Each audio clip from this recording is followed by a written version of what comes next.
নিজের বউকে জড়িয়ে ধরতে লজ্জা? দাঁড়া, তোর লজ্জা বিদায় করছি।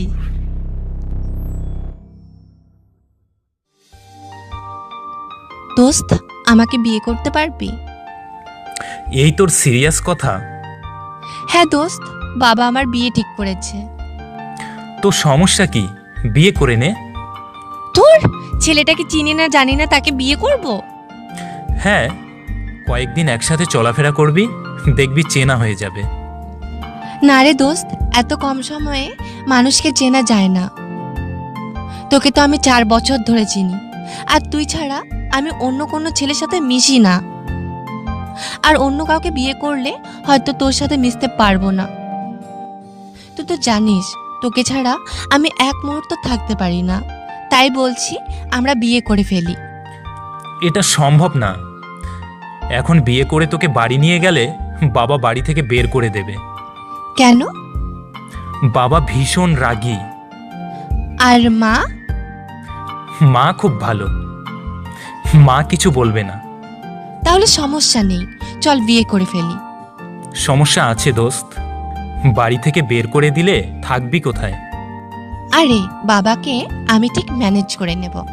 সত্যি পারবি? চল। কোথায়? বিয়ে করবি না আমাকে?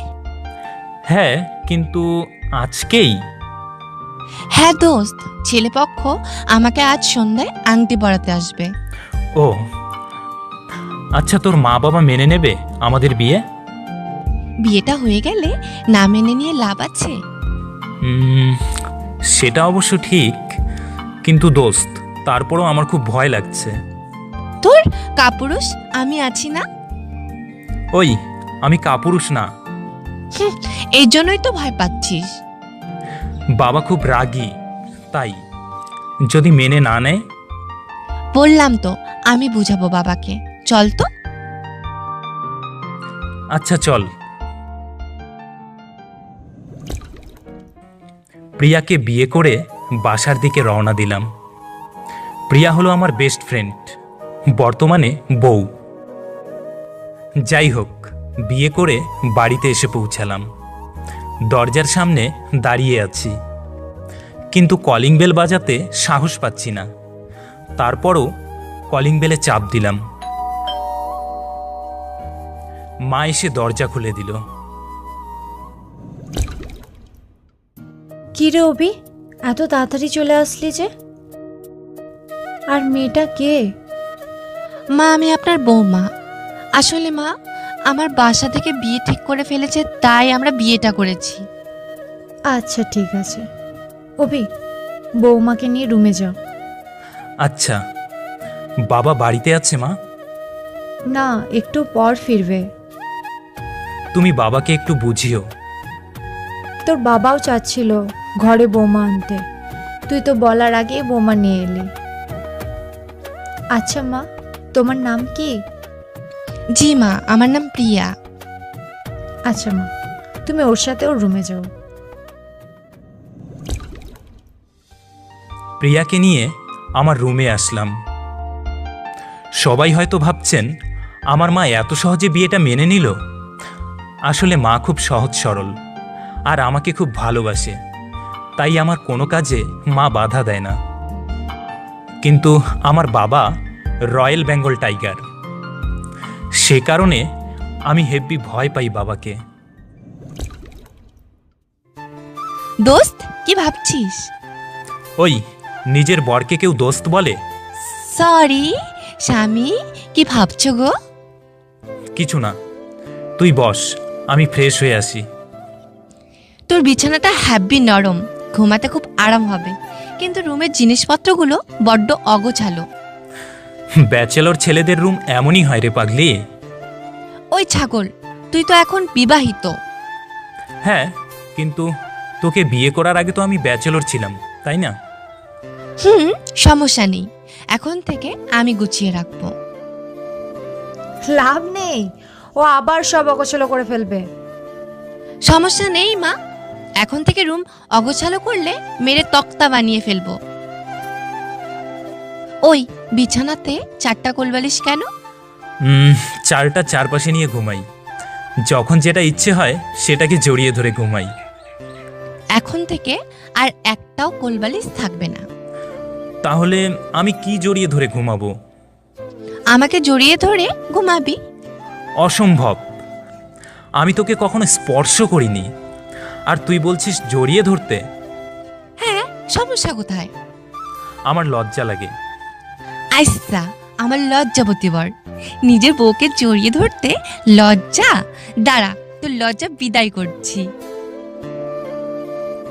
বলেই প্রিয়া আমাকে জড়িয়ে ধরল। আমার দেহের ভেতর অজানা একটা শিহরণ বয়ে যাচ্ছে। কোনোদিন কোনো মেয়েকে স্পর্শ করিনি, আর প্রিয়া আমাকে জড়িয়ে ধরেছে। উফ, আমার কেমন যেন লাগছে। কি লজ্জাবতী, লজ্জা আছে না গেছে? জানি না,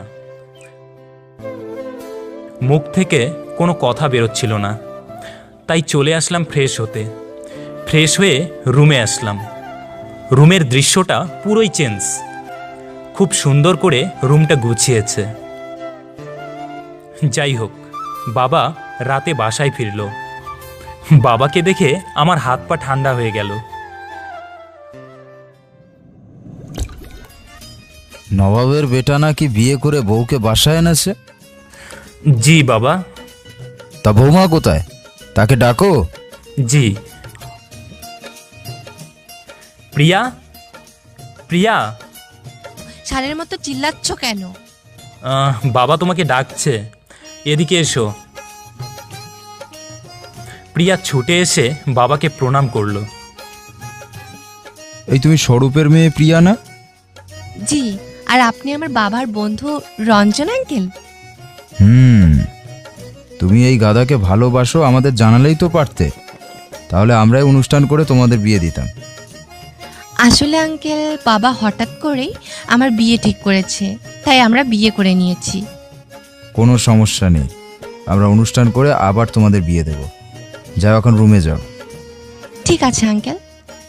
আঙ্কেল কি, এখন থেকে বাবা বলবে। আচ্ছা বাবা। বৌমা, গাধাটা এতদিনে একটা ভালো কাজ করেছে। বাবা আমার পিঠ চাপড়ে কথাটি বলে চলে গেল। তারপর প্রিয়ার ফ্যামিলির সবার সাথে কথা বলে আমাদের বিয়েটা ধুমধাম করে হলো। তো বিয়ের দিন রাতে ছাদে দাঁড়িয়ে আছি, এমন সময় মা পেছন থেকে এসে বলল, কি রে, একা একা এখানে দাঁড়িয়ে কি করছিস? কিছু না মা, এমনি। যা রুমে যা, বৌমা একা একা বসে আছে। যাচ্ছি। তারপর বাসর ঘরে ঢুকবো। খুব ভয় লাগছে, তবুও ঢুকেই পড়লাম। বউ দেখি ইয়া বড় ঘোমটা দিয়ে বসে আছে। ওর কাছে গেলাম, গিয়ে ঘোমটা সরাতে যাব। এমন সময়, এই কি করছো? মুখ দেখানো যাবে না। আমার বউকে আমি দেখব? জি না, হবে না। কেন? দেরি করে রুমে আসার জন্য আজ এটাই তোমার সাজা। সরি, মাফ করে দিন ম্যাম। না, একটা কাজ করতে হবে, তাহলে মাফ করব। কি কাজ? তুমি তো কাউকে কিস করনি, আমাকে কিস করতে হবে। না, আমি পারবো না। বলেই উঠতে যাব, তখনই প্রিয়া আমাকে জড়িয়ে ধরে ওর ঠোঁট আমার ঠোঁটে মিশিয়ে নিল। প্রিয়া, এটা কি করলি? তোর তো সাহস নেই তাই। ওই, তুই কি সত্যি আমাকে ভালোবাসিস? হ্যাঁ রে গাধা, তোকে কতভাবে বোঝানোর চেষ্টা করেছি, কিন্তু তুই তো বোঝারই চেষ্টা করিসনি, এমনকি তোকে কোনোদিনও স্পর্শ করতে দিসনি। তাই এখন কি করতে হবে আমাকে? আমাকে ভালোবাসতে হবে। কাছে আসো। আসলাম।